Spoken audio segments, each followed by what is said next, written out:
Paranormal stuff in the funeral business? Let's talk about it. Are you ready for true tales from a real undertaker? Everything from strange situations to crazy paranormal experiences. For over 20 years, Mark Tofson was a funeral director and embalmer working everywhere from California to Japan. Get set to hear about his hauntingly crazy adventures.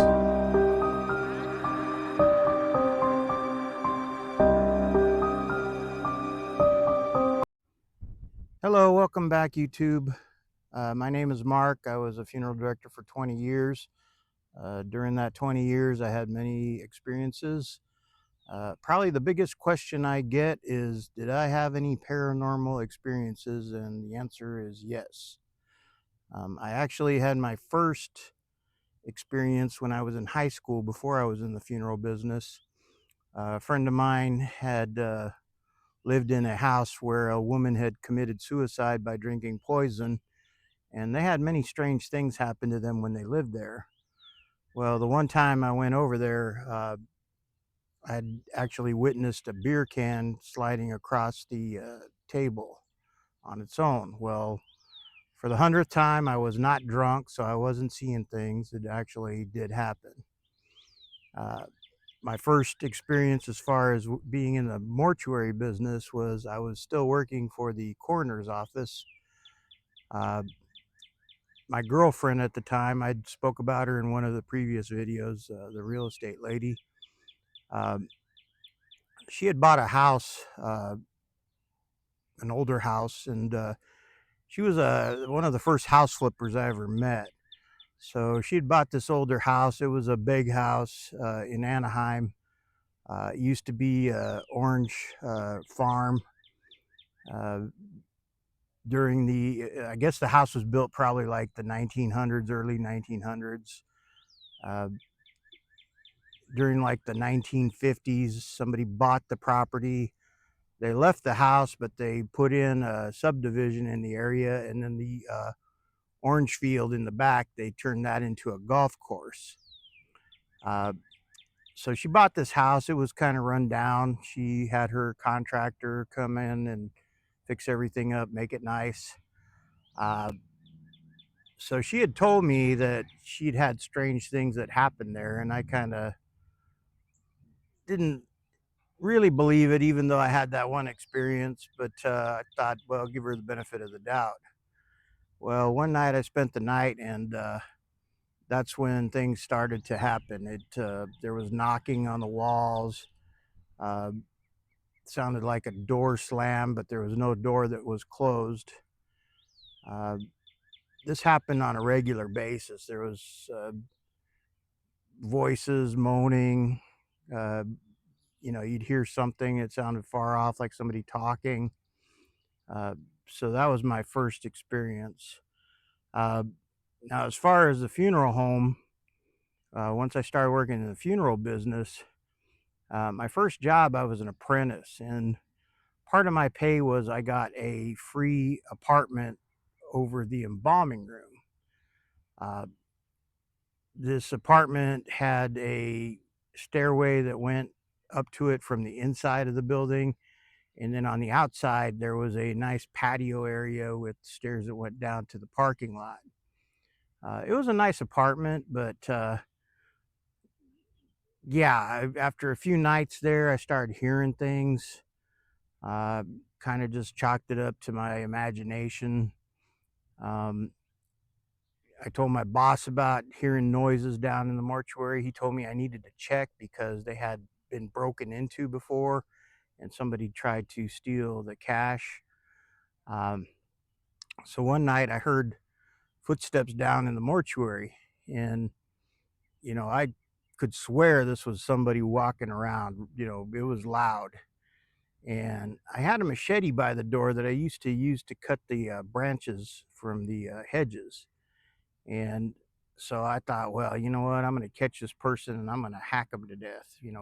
They broke in, no problem. Uh, I heard the footsteps coming up the stairway, and I was waiting, and I had the machete in my hand, and I had my hand on the doorknob. And as soon as I heard the footsteps get to the top of the steps, I threw the door open, was getting ready to hit whoever it was, and there was nobody there. Uh, I checked the funeral home, looked around, no sign of break-ins or anything. Of course, I couldn't go back to sleep. Freaked me out, and I thought about it for a long time and just couldn't figure it out. Well, uh, I decided to ask this one lady that I worked there with if she had any experiences, and she was an older lady. She wanted to be an apprentice just because she liked helping. She didn't really want to get into the funeral business as an embalmer, but she liked helping and she was good at sewing up bodies. So a lot of times we would embalm and she would finish up the sewing and we'd let her do it. And the rest of the time she worked there as, secretary, answering the phones, working the visitations. Uh, so I asked her, had she ever heard anything weird in this place or seen anything? And she told me the story about one night she was walking towards the back to the break room and she saw smoke coming out of the chapel. Well, she thought it was a fire at first and started running towards it. And she said before she could get to the chapel doors, the smoke took like a form of a man. And uh, it freaked her out so bad she ran out of the building and went down to the Circle K on the corner and used the payphone to call her boyfriend. Um, he came down there, they checked everything out, they couldn't find anything.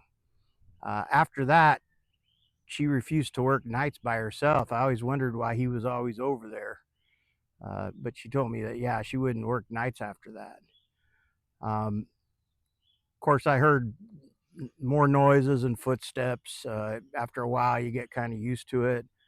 The thing that really got me, though, was the one night we were closed up and I was checking the doors down the hallway to make sure they were locked where the visitation rooms were.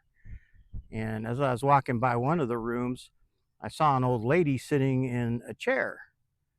And I walked past and I stopped. I said, "Wait a minute, what is she doing here? We're closed. There wasn't any visitations that night either." I walked back in the room and there was nobody there. And I know for sure I saw an old lady sitting in the chair. Uh, that creeped me out pretty bad. I ended up moving not too long after that. It really wasn't because of the paranormal stuff. It was more because I could never get a day off. I'd be trying to enjoy my day off, sleeping late, and they'd be pounding on my door saying, "Hey, we need help." So yeah, I finally got tired of having to answer the call every time they wanted somebody, to help them. Um, I went to another funeral home in Arizona. It was a newer funeral home. Um, the We never saw or heard anybody really, but there was noises that just we couldn't explain.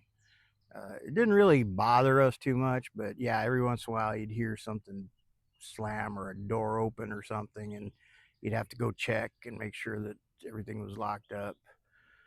Um, I moved to a funeral home in Virginia, and this place had been around since before the Civil War.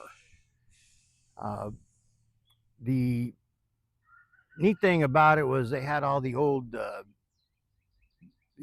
accounting books upstairs, and I'd go up in the attic there and check them out. It was kind of cool to see, $5 for a mahogany casket, and then they would hire mourners, $2, things like that.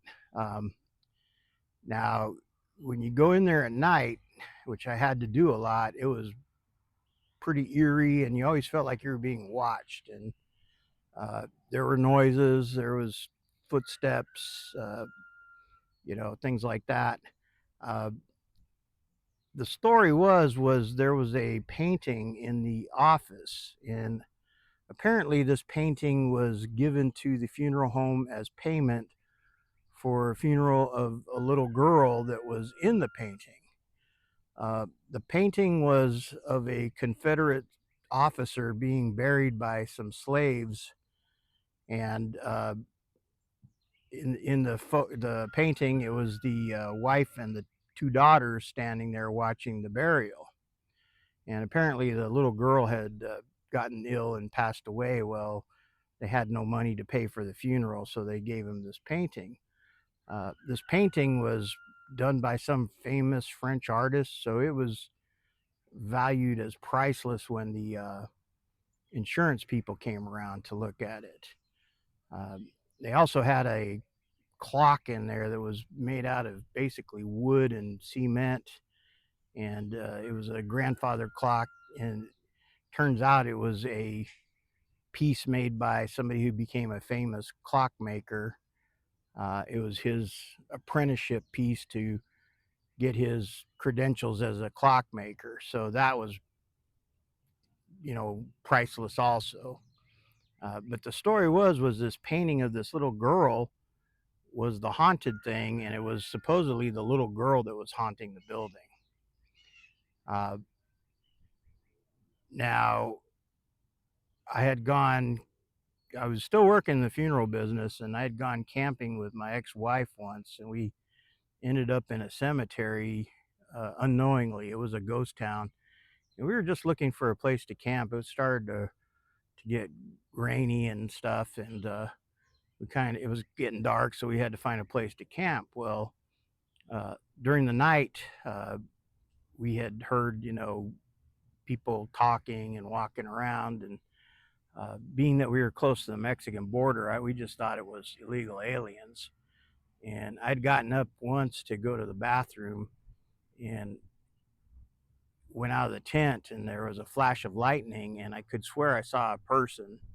And again, we just chalked it up to, illegal aliens or drug smugglers. The next morning, when we woke up, the rain had stopped. We found out we had camped right in the middle of the cemetery, and it was hard to tell you were in the cemetery because it was most of the graves were unmarked, and there was bushes growing over a lot of the headstones and stuff, and you couldn't see them, especially in the dark.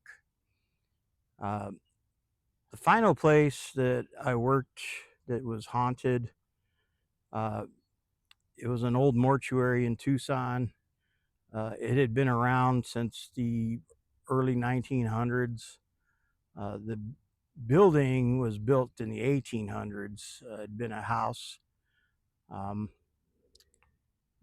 there were stories of some of the workers seeing the deceased owner from the past. The guy knew him. He'd worked for him, and he'd seen him a couple of times in the building. He said, and we used to have problems a lot with the music being on when you come in the morning, doors unlocked or open, things like that. I'd gotten into a crawl space because I don't remember what they had me doing in there, but I got in this crawl space in the house there, and I found this old medicine bottle. And I thought, hey, this is pretty cool, And the owner took it. He said, well, that's mine. I own this. And I'm kind of glad he did, because after he took that, he took it home, and he said that things started happening at his house. Uh, he ended up getting rid of it. But yeah, the thing you learn in the funeral business is that you realize that death is not the end. Uh, when you're embalming somebody, like I've done people I've known, my grandmother and stuff. Uh, you look at them and there's something important missing from them, and that would be the soul. And sometimes I think the soul just hangs around a while, is why you get these paranormal experiences. But don't ever let anybody tell you that death is the end, because it really isn't. Um, I hope you enjoyed the stories. Yeah, I know people who've had many paranormal experiences. I've only had a few, but hopefully you'll come back and see my next video. I plan on doing another one here pretty soon. I might take a while because I'm going to go see some people out of state, but maybe I'll do a video from there. Uh, Please make sure you share this with your friends, like and subscribe, and I will talk to you again later. Thanks. Bye.